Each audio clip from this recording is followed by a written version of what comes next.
First on report. Sabarimala സ്വർണ്ണക്കൊള്ളയിൽ പോറ്റി സ്വർണം വിറ്റു എന്ന് കണ്ടെത്തിയിരിക്കുന്നു SIT. നിർണായകമായ വിവരങ്ങൾ. സ്വർണം വിറ്റത് ബെല്ലാരിയിലാണ്. ബെല്ലാരിയിലെ സ്വർണ്ണ വ്യാപാരി ഗോവർദ്ധനാണ് സ്വർണം വിറ്റിരിക്കുന്നത്. 476 ഗ്രാം സ്വർണം പോറ്റി വിറ്റു എന്നാണ് കണ്ടെത്തൽ. ഇക്കാര്യം സമ്മതിച്ചിരിക്കുകയാണ് Govardhan. Reporter big breaking. Reporter first on reporter super breaking. Govardhan ഇപ്പോൾ അത് സമ്മതിച്ചിരിക്കുന്നു. പോറ്റിയെ ബെല്ലാരിയിൽ എത്തിച്ച് തെളിവെടുക്കുമെന്നാണ് ഇപ്പോൾ നമുക്ക് ലഭിക്കുന്ന വിവരം. ഗോവർദ്ധന് വിറ്റ സ്വർണം വീണ്ടെടുക്കാനാണ് SITയുടെ നീക്കം. താനുമായി പോറ്റിക്ക് മറ്റിടപാടുകളുണ്ടെന്നും ഗോവർദ്ധൻ സ്മാർട്ട് ക്രിയേഷൻസ് പണിക്കൂലിയായി എടുത്ത സ്വർണവും വീണ്ടെടുക്കും എന്നാണ് അറിയാൻ കഴിയുന്നത്. ഹരിമോഹനും TV പ്രസാദും തത്സമയം ചേരുന്നുണ്ട്. ഹരി, വളരെ നിർണായകമായ വിവരമാണ് ഇപ്പോൾ നമ്മൾ പ്രേക്ഷകരുമായി പങ്കുവയ്ക്കുന്നത്. ഈ സ്വർണ്ണക്കടത്തിൽ ഏറ്റവും നിർണായകമായ കാര്യം ഇപ്പോൾ നമ്മൾ പുറത്തുവിടുകയാണ്. ഉണ്ണികൃഷ്ണൻ പോറ്റി സ്വർണം വിറ്റു എന്നായിരുന്നു കണ്ടെത്തൽ. പക്ഷേ അത് എവിടെ വിറ്റു, ആർക്ക് വിറ്റു എന്നതിനെ കുറിച്ചുള്ള സൂചനകൾ ഉണ്ടായിരുന്നില്ല. പക്ഷേ ഇതാ ഗോവർദ്ധൻ സമ്മതിച്ചിരിക്കുന്നു. ഉണ്ണികൃഷ്ണൻ പോറ്റി സ്വർണം വിറ്റത് ബെല്ലാരിയിലെത്തി തനിക്കാണ് എന്ന് ഗോവർദ്ധൻ സമ്മതിച്ചിരിക്കുന്നു. ബെല്ലാരിയിലെ വ്യാപാരിയായ ഗോവർദ്ധനിലേക്കാണോ ഇനി അന്വേഷണം? എത്രമാത്രം നിർണായകമാണ് ഈ വെളിപ്പെടുത്തൽ? ഹരി. അരുൺകുമാർ, ഏറ്റവും പ്രധാനപ്പെട്ട ഒരു നീക്കമാണ് ഇപ്പോൾ SIT നടത്തുന്നത്. അതായത് ഈ കേസിനെ സംബന്ധിച്ച് ഏറ്റവും നിർണായകമാണ് ഈ സ്വർണം വീണ്ടെടുക്കുക, അല്ലെങ്കിൽ തൊണ്ടി മുതൽ വീണ്ടെടുക്കുക എന്ന് പറയുന്നത്. അതിനെക്കുറിച്ച് കൃത്യമായ വിവരമാണ് ഇപ്പോൾ SITക്ക് ലഭിച്ചിരിക്കുന്നത്. അതിന്റെ അടിസ്ഥാനത്തിൽ കൂടിയാണ് ഇന്ന് പുലർച്ചെ ഉണ്ണികൃഷ്ണൻ പോറ്റിയുമായി ബംഗളൂരുവിലേക്ക് തിരിച്ചത്. അതായത് ഇപ്പോൾ SITയുടെ നിഗമനം, അല്ലെങ്കിൽ SITക്ക് ലഭിച്ചിരിക്കുന്ന വിവരം എന്ന് പറയുന്നത്, ഈ സ്വർണം അതായത് സ്മാർട്ട് ക്രിയേഷൻസിൽ എത്തിച്ചുകൊണ്ട് വേർതിരിച്ചിട്ടുള്ള സ്വർണത്തിന്റെ ഒരു പങ്ക് ഉണ്ണികൃഷ്ണൻ പോറ്റി വിറ്റു എന്നുള്ള കണ്ടെത്തലാണ് SIT നടത്തിയിരിക്കുന്നത്. 1 കിലോ സ്വർണമാണ് ഈ പാളികൾ വേർതിരിച്ചപ്പോൾ ലഭിച്ചത് എന്നുള്ള കാര്യത്തിൽ നേരത്തെ തന്നെ വ്യക്തതയുണ്ടായിരുന്നു. അതിൽ 476 ഗ്രാമാണ് ഉണ്ണികൃഷ്ണൻ പോറ്റിയുടെ കൈകളിലേക്ക് നൽകിയതെന്ന് smart creation CEO Pankaj Bhandari മൊഴി നൽകുകയും ചെയ്തു. ഇക്കാര്യം SIT സ്ഥിരീകരിച്ചിട്ടുമുണ്ട്. അതിൽ 476 ഗ്രാം, ആ പറയുന്ന പങ്ക് ഉണ്ണികൃഷ്ണൻ പോറ്റി നേരെ കൊണ്ടുപോയി വിറ്റത് താനുമായി നിരന്തരം ഇടപാടുകൾ നടത്തിയിരുന്ന ബെല്ലാരിയിലെ ഒരു വ്യവസായിയായിട്ടുള്ള ഗോവർദ്ധനാണ് എന്നുള്ളതാണ്. ഈ ഗോവർദ്ധന്റെ പേര് മുൻപ് ദേവസ്വം വിജിലൻസ് റിപ്പോർട്ടിലും പരാമർശിക്കപ്പെടുകയും ഇപ്പോൾ ഗോവർദ്ധന്റെ പങ്ക് അല്ലെങ്കിൽ കുറച്ചുകൂടി ഒരു വ്യക്തതയിലേക്ക് ഈ ഗോവർദ്ധന്റെ പങ്ക് വന്നിരിക്കുന്നു എന്നുള്ളതാണ്. ആ ഗോവർദ്ധന് 476 ഗ്രാം വിൽക്കുകയാണ് ചെയ്തത്. ആ പണം ഉണ്ണികൃഷ്ണൻ പോറ്റി വാങ്ങുകയും ചെയ്തു എന്നുള്ളതാണ്. ചുരുക്കത്തിൽ ഈ പങ്കായി കിട്ടിയിട്ടുള്ള സ്വർണം വിറ്റ് കാശാക്കുകയാണ് ഉണ്ണികൃഷ്ണൻ പോറ്റി ചെയ്തത് എന്നുള്ളതാണ് SITയുടെ കണ്ടെത്തൽ. മറ്റൊരു പ്രധാനപ്പെട്ട കാര്യം, പണിക്കൂലി ആയിക്കൊണ്ട് സ്മാർട്ട് ക്രിയേഷൻസ് വാങ്ങിയത് 109 ഗ്രാം സ്വർണമാണ് എന്നുള്ളത് കൂടി SIT കണ്ടെത്തിയിരിക്കുന്നു. അങ്ങനെ 109 ഗ്രാം പണിക്കൂലിയായി വാങ്ങിയിട്ടുണ്ടെങ്കിൽ അത് വീണ്ടെടുക്കാൻ കഴിയും എന്നുള്ളതാണ് നിലവിൽ SIT കരുതുന്നത്. ഈ പോക്കിൽ, അതായത് ഉണ്ണികൃഷ്ണൻ പോറ്റിയുമായി ബംഗളൂരുവിലേക്ക് ആദ്യം പോകും, ബംഗളൂരുവിൽ എത്തിക്കൊണ്ട് ഈ പൂജ നടത്തിയ സ്ഥലങ്ങളിൽ ചെല്ലും, അവിടെ തെളിവെടുപ്പ് നടത്തിയ ശേഷം ബെല്ലാരിയിൽ ഗോവർദ്ധന്റെ അടുത്ത് ചെന്ന് ഗോവർദ്ധന്റെ സ്ഥാപനം അല്ലെങ്കിൽ ഗോവർദ്ധൻ ഇത് വിറ്റതുമായി ബന്ധപ്പെട്ടുകൊണ്ടുള്ള തെളിവെടുപ്പ് കൂടി നടത്താനാണ് SIT ഉദ്ദേശിക്കുന്നത്. മാത്രമല്ല, ഇതിനിടയ്ക്ക് വളരെ രഹസ്യ സ്വഭാവത്തിൽ തന്നെ ഒരു വലിയ നീക്കം കൂടി SIT നടത്തിയിരിക്കുന്നത് ഈ ഗോവർദ്ധനെ നേരിട്ട് ചെന്ന് കണ്ട മൊഴിയെടുത്തു അല്ലെങ്കിൽ ചോദ്യം ചെയ്തു എന്നുള്ളതാണ്. വിളിച്ചു വരുത്തിയല്ല, മറിച്ച് നേരിട്ട് ബംഗളൂരുവിൽ ചെന്നുകൊണ്ട് ഈ ഉദ്യോഗസ്ഥർ ഒക്കെ തന്നെ ചോദ്യം ചെയ്തുകൊണ്ട് ഈ വിവരം സ്ഥിരീകരിച്ചിട്ടുണ്ട് എന്നുള്ളതാണ്. ഗോവർദ്ധൻ ഇക്കാര്യം സമ്മതിക്കുന്നുണ്ട് SITയോട്.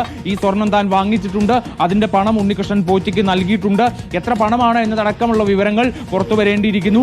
എന്തായാലും ആ കാര്യത്തിൽ സ്വർണം വിറ്റുവെന്നും ആ പണം ഉണ്ണികൃഷ്ണൻ പോറ്റി പറ്റിയെന്നുമുള്ള വിവരമാണ് ഈ ഗോവർദ്ധന്റെ ഭാഗത്തുനിന്നും സ്ഥിരീകരിച്ചിരിക്കുന്നത്. അതുകൊണ്ട് ഉണ്ണികൃഷ്ണൻ പോറ്റിയെ നേരിട്ട് കൊണ്ടുചെന്നുകൊണ്ട് ബെല്ലാരിയിൽ നിന്ന് തെളിവെടുപ്പിനിടെ ആ സ്വർണം വീണ്ടെടുക്കാൻ കഴിയുമെന്നുള്ളതാണ് SIT കരുതുന്നത്. ഇതിന് ഗോവർദ്ധന്റെ ഭാഗത്തുനിന്നുള്ള പിന്തുണ കൂടി ഉണ്ടാകും എന്നുള്ള കാര്യം SIT ഉറപ്പിച്ചിട്ടുണ്ട്. അതിനുശേഷമായിരിക്കും ചെന്നൈയിലെ സ്മാർട്ട് ക്രിയേഷൻസിൽ എത്തിച്ചുകൊണ്ട് ആ പണിക്കൂലിയായി നൽകിയ 109 ഗ്രാം സ്വർണം, ആ സ്വർണവും കൂടി വീണ്ടെടുക്കാൻ കഴിയുമെന്ന് SIT പ്രതീക്ഷിക്കുന്നത്. ഇക്കാര്യം നേരത്തെ തന്നെ പങ്കജ് ഭണ്ഡാരിയും സ്ഥിരീകരിച്ചിരുന്നു. ഇത്തരത്തിൽ പണിക്കൂലിയായി തങ്ങൾ വാങ്ങിയിട്ടുണ്ട് എന്നതടക്കമുള്ള കാര്യങ്ങൾ. ഇതിനകത്ത് മറ്റെന്തെങ്കിലും തരത്തിലുള്ള ഇടപാടുകൾ നടന്നിട്ടുണ്ടോ എന്നുള്ള കാര്യത്തിൽ കൂടുതൽ അന്വേഷണം നടക്കേണ്ടിയിരിക്കുന്നു. പക്ഷേ തൊണ്ടി മുതൽ വീണ്ടെടുക്കുക എന്ന് പറയുന്ന ഏറ്റവും പ്രധാനപ്പെട്ട പ്രക്രിയയിലേക്ക് കൂടി SIT കടക്കുകയാണ്. അരുൺ, ഓക്കെ, ഇപ്പോൾ TV പ്രസാദ് കൂടിയുണ്ട്. TV പ്രസാദ്, നമ്മൾ ഈ ഇടപാടുകളിൽ ആദ്യം മുതൽ തന്നെ സംശയിക്കുന്ന പല പേരുകളുണ്ട്. അതിലൊരാൾ കൽപേഷ് ആയിരുന്നു, മറ്റൊരാൾ നാഗേഷ് ആയിരുന്നു, മറ്റൊരാൾ ഗോവർദ്ധനായിരുന്നു. ഇപ്പോൾ ഈ കേസിലെ തൊണ്ടി മുതൽ ഇരിക്കുന്നത് ഗോവർദ്ധന്റെ പക്കലാണ് എന്നുള്ള വിവരമാണ് ഇപ്പോൾ നമ്മൾ പ്രേക്ഷകരെ അറിയിക്കുന്നത്. ഈ കേസിലെ ഏറ്റവും നിർണായകമായ ഒരു വിവരമല്ലേ TV പ്രസാദ് ഇത്? ഉറപ്പായും ഒരു റോധം ജ്വല്ലറിയുടെ ഉടമയാണ് ബെല്ലാരിയിലെ ഈ ഗോവർദ്ധന്റെ പേര് അരുൺ നമുക്കെല്ലാം ഓർമ്മയുണ്ട്. ദേവസ്വം വിജിലൻസിന്റെ റിപ്പോർട്ടിലും ഗോവർദ്ധന്റെ പേര് പരാമർശിക്കുന്നുണ്ട് എന്നുള്ളതാണ്. ഗോവർദ്ധനുമായി ഉണ്ണികൃഷ്ണൻ പോറ്റിക്ക് അടുത്ത ബന്ധവും ഇടപാടുകളും ഉള്ളതായി നേരത്തെ തന്നെ വാർത്തകളും ഉള്ളതായിരുന്നു. ഇപ്പോൾ സ്ഥിരീകരിക്കുന്നത് 476 ഗ്രാം സ്വർണം വിറ്റു എന്ന വിവരമാണ് ഇപ്പോൾ സ്ഥിരീകരിക്കുന്നത്. വിറ്റയാളെ പ്രത്യേക അന്വേഷണ സംഘം തിരിച്ചറിയുന്നു. വിറ്റ സ്വർണം തിരിച്ചെടുക്കാനുള്ള തൊണ്ടി മുതൽ തിരിച്ചെടുക്കാനുള്ള നടപടികളിലേക്ക് പ്രത്യേക അന്വേഷണ സംഘം കടക്കുന്നു എന്നുള്ളതാണ്. ഈ 476 ഗ്രാം മാത്രമാണോ ഇനിയുള്ളത് എന്നുള്ളതാണ്. 476 ഗ്രാമിന്റെ കാര്യം പോറ്റി സ്ഥിരീകരിക്കുന്നു. ഒപ്പം ഗോവർദ്ധന്റെ ഭാഗത്തു നിന്നും അങ്ങനെ ഒരു സ്ഥിരീകരണം വരുന്നു എന്നുള്ളതാണ് ഇതിൽ ഏറ്റവും പ്രധാനപ്പെട്ട ഒരു കാര്യം. അത് വീണ്ടെടുക്കാനുള്ള നീക്കം അതുകൂടി പൂർണ്ണമായതിനു ശേഷമാണ് ഇന്ന് പുലർച്ചെ പോറ്റിയെയും കൊണ്ട് കേരളം വിട്ടത് പ്രത്യേക അന്വേഷണ സംഘം എന്നതാണ്. അരുൺ നേരത്തെ പറഞ്ഞതുപോലെ ഈ കേസിൽ ഏറെ നിർണായകമാണ്. ഈ കേസിൽ രണ്ട് കാര്യങ്ങളായിരുന്നു പ്രധാനമായും പ്രത്യേക അന്വേഷണ സംഘത്തിന്റെ മുന്നിലുള്ള വെല്ലുവിളികളായി തെളിയിക്കേണ്ടിയിരുന്നത്. ഒന്ന്, വിറ്റ സ്വർണം എവിടെ? രണ്ട്, ആരൊക്കെയാണ് ഗൂഢാലോചന നടത്തിയത്, എങ്ങനെയാണ് ഗൂഢാലോചന നടത്തിയത് എന്നുള്ളത്. അതിൽ ആദ്യത്തേതിന്റെ ഉത്തരം വന്നിരിക്കുന്നു. സ്വർണം പോറ്റി വിറ്റിരിക്കുന്നത് ബെല്ലാരിയിലെ ഗോവർദ്ധനാണ്. ഇനിയിപ്പോൾ ഗോവർദ്ധന് 476 ഗ്രാം എന്ന് പോറ്റി പറയുന്നത്, ഗോവർദ്ധൻ പറയുന്നത് അത് മാത്രമേ ഉള്ളൂ എന്നുള്ളത് കണ്ടെത്തുകയാണ് ഇതിലേറെ പ്രധാനം. അതിനൊരു പക്ഷേ ഇനിയും സമയം വേണ്ടി വന്നേക്കാം. ഇന്ന് പ്രത്യേക അന്വേഷണ സംഘത്തെ സംബന്ധിച്ച് ഏറെ നിർണായകമാണ്. കാരണം ആ ശബരിമലയിലെ സ്വർണം പൊതിഞ്ഞ പാളികളുമായി ഉണ്ണികൃഷ്ണൻ പോറ്റി പോയ കേരളത്തിന് പുറത്തുള്ള വഴികളിലൂടെയാണ് ഇന്ന് ഉണ്ണികൃഷ്ണൻ പോറ്റിയെയും കൊണ്ടുള്ള യാത്ര. സ്മാർട്ട് ക്രിയേഷൻസിൽ എത്തേണ്ടതുണ്ട്, ബംഗളൂരുവിലേക്ക് പോകേണ്ടതുണ്ട്, ഹൈദരാബാദിലേക്ക് ഇത്തവണത്തെ യാത്രയിൽ ഉണ്ടാകുമോ എന്ന കാര്യം വ്യക്തമല്ല. പക്ഷേ അവിടെയും തെളിവെടുപ്പ് SITക്ക് ആവശ്യമായി വരും. പക്ഷേ ഉണ്ണികൃഷ്ണൻ പോറ്റിയെയും കൊണ്ടുപോകുന്നതിന് മുമ്പ് തന്നെ സന്നിധാനം മുതൽ ഹൈദരാബാദ് വരെയുള്ള ഈ ഇടങ്ങളിലേക്കെല്ലാം അന്വേഷണ സംഘം ആദ്യഘട്ടത്തിൽ പോയി മുഴുവൻ തെളിവുകളും ശേഖരിച്ചു എന്നുള്ളതാണ് ഇതിലേറ്റവും പ്രധാനപ്പെട്ട ഒരു കാര്യം. കൂടെ പോറ്റി കൂടി ഉണ്ടാകുമ്പോൾ ഈ തെളിവെടുപ്പ് ഏതാണ്ട് അവിടങ്ങളിൽ പൂർത്തീകരിക്കാൻ പറ്റുന്ന രീതിയിലായിരിക്കണം കൊണ്ടുപോകുന്നത്. അതുകൊണ്ട് കൂടിയാണ് അരുൺ ഇന്നലെ മുരാരി ബാബുവിനെ കസ്റ്റഡിയിൽ ആവശ്യപ്പെടാതിരുന്നത്. പോറ്റിയുമായുള്ള പുറത്തുള്ള ഈ പരിശോധനയ്ക്ക് ശേഷം, തെളിവെടുപ്പുകൾക്ക് ശേഷം മുരാരി ബാബുവിനെ കൂടി കസ്റ്റഡിയിൽ എടുത്തുകൊണ്ട് മറ്റുദ്യോഗസ്ഥരെ കൂടി ചോദ്യം ചെയ്യാൻ വിളിപ്പിച്ച് അവരുടെയും അറസ്റ്റ് രേഖപ്പെടുത്തി അവരുടെയും കൂടി മൊഴികൾ എടുത്തതിന് ശേഷമായിരിക്കും അന്വേഷണം ഇനി അടുത്ത ഘട്ടത്തിലേക്ക് കടക്കുക എന്നുള്ളതാണ്. ഹൈക്കോടതി അനുവദിച്ച 6 ആഴ്ചയിൽ 2 ആഴ്ച പിന്നിടുമ്പോൾ നിർണായക ഘട്ടത്തിലേക്ക് പ്രത്യേക അന്വേഷണ സംഘം കടക്കുന്നു എന്നുള്ളതാണ്.